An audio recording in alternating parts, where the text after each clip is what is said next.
Hi again, this is a short Bible study, and I would like to share to you the verse John chapter 16, verse 33. Anong sabi niya dito?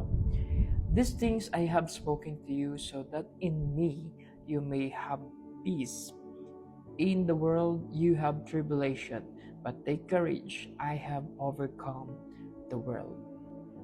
So as we can see, dito po sa verse na ito, pinapakita lang ng Panginoon that in this world na meron tayong mga tribulation, may mga paghihirap pa rin, may mga sakit, may mga pagdadaanan ka pa rin pressures.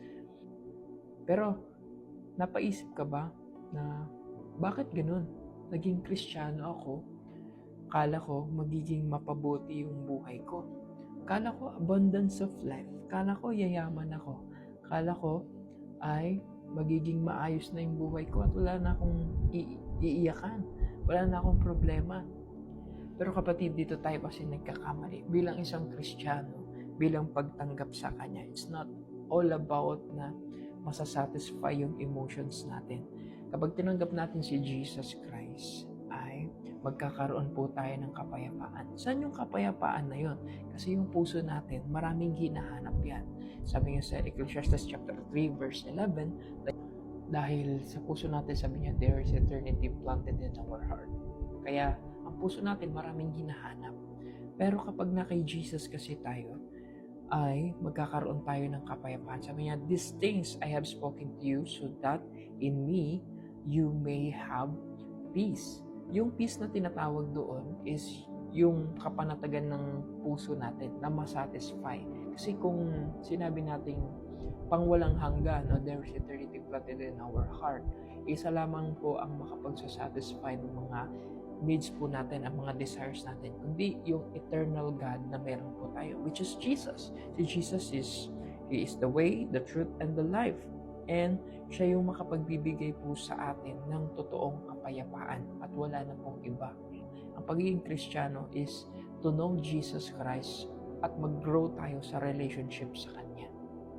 Dito, sinasabi rin ng Panginoon na magkakaroon talaga tayo ng tribulation. But He encouraged us to take courage. At sa akin, mabibigyan kayo ng kapayapaan. Dahil sinasabi niya, I have overcome the world. Ganyan din yung sinasabi ni Pablo. Katulad ni Pablo, ganoon din yung nangyari sa kanya. Sa 1 Corinthians chapter 11, na sinasabi niya doon, nakaranas siya ng 5 times na paghagupit ng 39 lashes.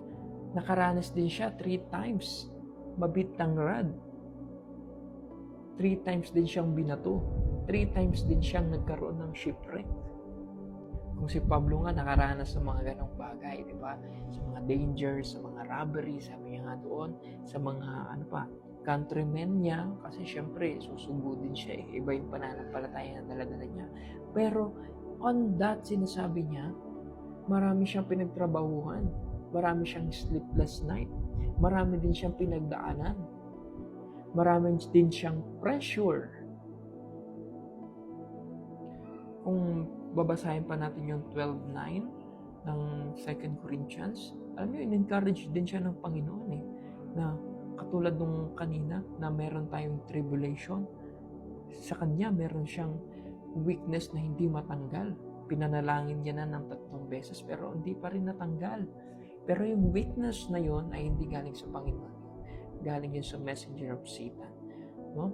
Pero the best thing na ginawa ng ating Panginoon, in-encourage siya. Ano sabi niya? 2 Corinthians 12:9, that my grace is sufficient for you and it is perfected in weakness. Diba? In-encourage pa siya ng Panginoon. So, ganun din tayo. Maraming tayong problema, marami man tayong pinagdaraanan sa mundo. The best thing that we could ever have is meron tayong Diyos na tutulong sa atin. We have a great big God. Marami ka man problema, marami ka man pinagdaraanan, pero lagi mong tatandaan, mahal pa rin tayo ng Panginoon at hindi ka niya pababayaan. Yun nga yung pangako niya, He will never leave you nor forsake you. And He loves you so much. Tandaan po natin yan. Kahit anong problema, magpatuloy po tayo. Basta lagi nating tatandaan that His promise are true. He is faithful and true sa kanyang mga pangako. and His goodness and mercy will follow you all the days of your life. And in last verse, in 2 Corinthians chapter 13, verse 4, sabi niya, "For indeed, He was crucified because of weakness, yet He lives because of the power of God.